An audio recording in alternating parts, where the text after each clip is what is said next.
ఓం నమో నారాయణాయ. వారాహి అమ్మకు నమస్కారం చేసుకుంటూ అమ్మవారి దయ ఆమె చల్లని చూపులు మనందరిపై ఉండాలి అని చెప్పి మనస్ఫూర్తిగా కోరుకుంటూ ఈరోజుటి వీడియో స్టార్ట్ చేస్తున్నానండి. ఇక ఈరోజు వీడియోలో అమ్మవారు మనకు తన వాగ్దానంగా ఏమందిస్తున్నారు అంటే, బిడ్డ, ఈ సందేశం ఈ రాత్రి నీకు ఒక ముఖ్యమైన వార్త చెప్పడానికే తీసుకొని వచ్చాను.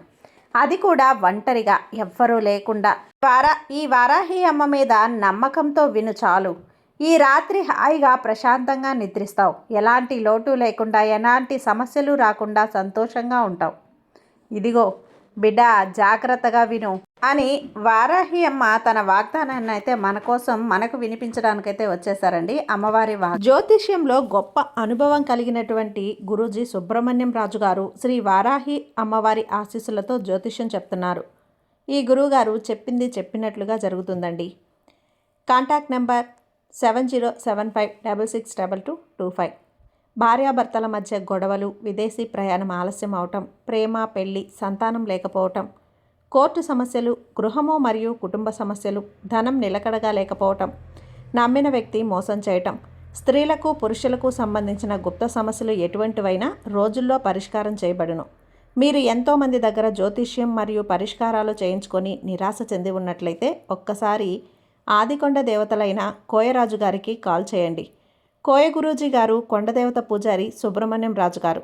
Contact number 7075662225. మా జీవితంలో కూడా ఎన్నో మార్పులు జరిగాయండి, కాబట్టే నమ్మకంగా చెప్తున్నాను. జై వారాహి అమ్మ. ఇక వీడియోలోకి వచ్చేస్తే, బిడ్డ, ఈరోజు రాత్రి నీకు ఒక ముఖ్యమైన వార్త చెప్పడానికి వచ్చాను. అది కూడా రహస్యంగా, ఒంటరిగా. ఈ అమ్మ మీద నమ్మకంతో నేను చెప్పేది విను చాలు. హాయిగా ప్రశాంతంగా నిద్రిస్తావు. ఎలాంటి లోటు లేకుండా, ఎలాంటి సమస్యలు రాకుండా సంతోషంగా ఉంటావు. ఇదిగో బిడ్డ, జాగ్రత్తగా విను. ఏంటి అంటే, ఈ రోజున, ఈ మంగళకరమైన ఈ రోజున నీ చెవిలో ఒక వార్త చెప్పడానికే వచ్చాను.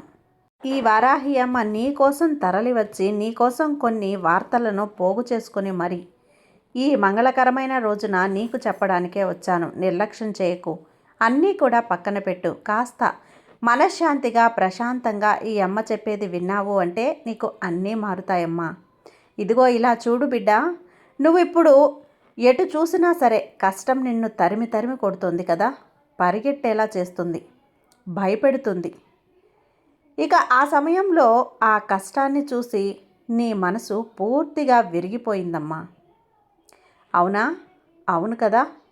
నీ మనసంతా కూడా చాలా గందరగోళంగా ఉంది కదా. నేను ఎంతలా దూరం పెడదామనుకున్నా కష్టాలు నన్ను వదలడం లేదు అని అంటున్నావా? అయితే ఈ అమ్మ చెప్పేది విను. సమస్యలు నన్ను చుట్టుముట్టేస్తున్నాయి అంటున్నావు కదా. బిడ్డ, నీ చుట్టూ ఉన్నవారు నీతో మంచిగా మాట్లాడుతూ, నీ వెనక చెడుగా మాట్లాడుతూ నువ్వు విని ఎంతో కృంగిపోతున్నావు కదా వాళ్ళు మాట్లాడే మాటలు. ఎందుకమ్మా అసలు? అందరూ ఇలానే ఉన్నారు తల్లి. నాతో ఒకలా, నా వెనక ఒకలా మాట్లాడుతున్నారు. నాకు సమాధానం చెప్పు. నేను అందరితో బాగానే ఉంటున్నాను కదమ్మా, మరి నాతో మాత్రం ఎందుకు అందరూ ఇలా వ్యతిరేకంగా ఉంటున్నారు అని నన్ను ప్రశ్నిస్తున్నావు కదా బిడ్డ. అయితే అందుకు సమాధానం స్వయంగా ఈ వారాహి అమ్మని నేనే చెబుతున్నాను, విను. విను బిడ్డ. ఇప్పుడు నీ ముందు స్వయంగా, సూటిగా, నీ కళ్ళలోకి చూసి మాట్లాడలేని వాళ్ళు నీ ఎదుగుదలను చూసి వారే నీ వెనక తప్పుగా మాట్లాడతారు. ఎందుకంటే నీతి నిజాయితీలతో ఉన్న నా బిడ్డ కళ్ళల్లోకి చూడాలి అంటే వాళ్ళకి భయం, వణుకు పుట్టేస్తుంది. ఎక్కడ వాళ్ళ నిజస్వరూపాలు బయటపడతాయేమో అని చెప్పి నీ కళ్ళలోకి వాళ్ళు సూటిగా చూసి మాట్లాడలేకపోతున్నారు. అలాంటి వాళ్ళని చూసి ఎందుకు నీకు భయం? వాళ్ళు నిన్ను చూసే భయపడి గజగజ వణుకుతున్నారు. మరి ఆ భయాన్ని బయటకు చూపెడుతున్నారా అంటే లేదు కదా. శక్తి స్వరూపివైన ఈ వారాహి అమ్మ నీకు అండగా ఉండగా నువ్వు అసలు భయపడొచ్చా? భయం అంటే ఏంటో తెలియకుండా బ్రతకాలని నిన్ను ఇంతలా తీర్చిదిద్దుతున్నాను. మరి నా ప్రయత్నానికి అర్థమేముంది చెప్పు? నేను ఇంత చేసినా ప్రయోజనం ఏముందమ్మా? ఆలోచించు. కాస్త మనసు పెట్టి ఈ వారాహి అమ్మ చెప్పినవన్నీ కూడా నీకు స్పష్టంగా అర్థమవుతాయి. నీ బాధ అంతా కూడా అనవసరమే తల్లి. అనవసరంగా దేనికి కంగారు పడకు, భయపడకు. బాధపడకు. ఎందుకంటే లేనిపోని విషయాలను తలుచుకొని భయపడుతూ బాధపడుతూ కన్నీరు కారిస్తే లేనిపోని కష్టాలన్నీ కూడా నిన్ను చుట్టుముట్టేస్తాయి. అందుకే చెప్తున్నాను. అలా అని నీ కన్నీటిని చూసి అలానే కూర్చుంటావా చెప్పు? నన్ను ఇలా నడి సముద్రంలో వదిలేస్తారా అని మాత్రం అనుకోవద్దు తల్లి. అలా ఎందుకు చేస్తాను చెప్పు? నా బిడ్డవైన నిన్ను నీ చెయ్యి నేను ఎందుకు వదులుతాను? అలానే కూర్చొని ఉంటాను అని ఎలా అనుకుంటున్నావు చెప్పు? చూస్తూ అయితే కూర్చొని ఉండను. నేను నిన్ను అన్నీ చూస్తూనే ఉంటానమ్మా. కానీ అలానే ఊరికే అయితే కూర్చోను, నిన్ను వదిలేయను. నీకు ఏం చేయాలో కూడా అన్నీ చేస్తూ ఉన్నాను. నిన్ను ఇబ్బంది పెట్టే వాళ్ళని, బాధ పెట్టే వాళ్ళందరినీ కూడా నువ్వు పట్టించుకోకు. అంటే వదిలేయాలమ్మా అంటే ఇలా నేను బాధపడాల్సిందేనా అంటున్నావా? అలా నేను చెప్పటం లేదు తల్లి. ఈ వారాహి అమ్మ ఉన్నంత వరకు కూడా నీకు అంత కష్టం రాదమ్మా. నిన్ను ఇబ్బంది పెట్టే వాళ్ళని నాకు అప్పగించు, నేను చూసుకుంటాను. నీ దుఃఖానికి కారణమైన వాళ్ళని, నిన్ను ఏడిపించిన వాళ్ళని, నీ కన్నీటికి కారణమైన వాళ్ళని నేను విడిచిపెట్టను. వాళ్ళకి సరైన శిక్షని నేను విధిస్తాను కదా. నిశ్చింతగా ఉండు. ఇప్పుడు నీ కళ్ళలోని కష్టాలకు బాధలకు వచ్చే కన్నీటిని ఆనంద బాష్పాలుగా మార్చబోతున్నాను. అలా మార్చే బాధ్యత నాది. ఇలా చూడు తల్లి, నేను ఎక్కడో లేనమ్మా, నీలోనే ఉన్నాను. నీ మనసులోనే కొలువై ఉన్నాను. కాస్త మనసు పెట్టి చూసావంటే ఖచ్చితంగా కనపడతాను.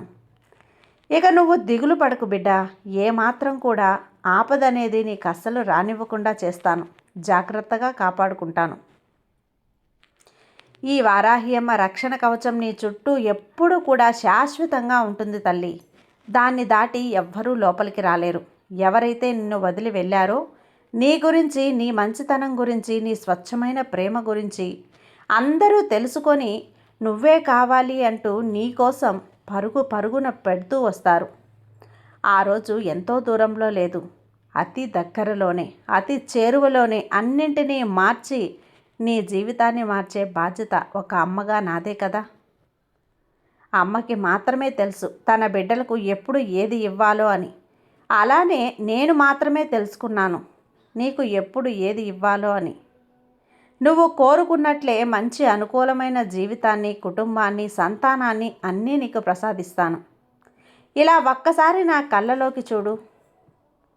అన్నింటినీ కూడా మారుస్తాను బిడ్డ. దిగులు పడకు. నీ జీవితాన్ని నీకు నచ్చినట్లుగా చేస్తాను. నీ ప్రశ్నలన్నింటికీ కూడా సమాధానం దొరుకుతుంది.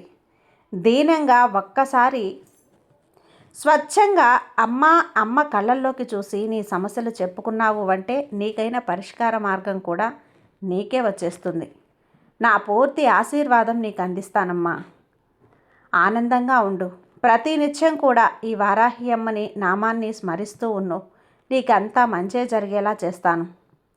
అలా చేసే బాధ్యత నాది. నీ కష్ట సమయాన్ని పూర్తిగా మార్చేసి దాన్ని సుఖమయం చేస్తాను.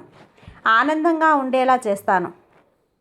నీ కోరికలన్నీ కూడా అచ్చంగా నీకు అందించే వరకు కూడా నేను ఎప్పుడూ నీకు కాపలాగా, రక్షణగా, కవచంలానే ఉంటాను.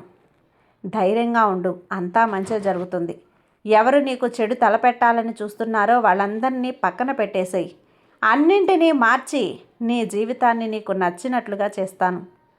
అలా చేసి ఈ వారాహి అమ్మ నీతోనే ఉన్నాను అని నిరూపించుకుంటాను తల్లి. ఇంకా నీకు నాపై నమ్మకాన్ని రోజు రోజుకి రెట్టింపయ్యేలా చేస్తాను. ఆ రోజు కూడా దగ్గరలోనే ఉంది. ఈ తల్లిపై నీకు నమ్మకం ఉంది కదా. ఇక నిశ్చింతగా, హాయిగా, ప్రశాంతంగా ఉండు. అన్నింటినీ మార్చి నీ జీవితాన్ని నీకు నచ్చినట్లుగా చేస్తాను. ఈ వారాహి అమ్మని నమ్మిన నీకు ఎలాంటి హాని, ఎలాంటి చెడు కలగదమ్మా. ఎక్కడున్నా సరే కష్టాలు కూడా కేవలం తాత్కాలికం మాత్రమే కదా. ఇక నీకు సంతోషం శాశ్వతంగా నీతో ఉండబోతుంది. ఇది నీకు సంతోషమేగా. హాయిగా, ప్రశాంతంగా ఉండు. ఈ వారాహి అమ్మ పక్క నుండి నీకు అన్నీ జరిపిస్తాను. ఈ రాత్రి ప్రశాంతంగా నిద్రపో తల్లి.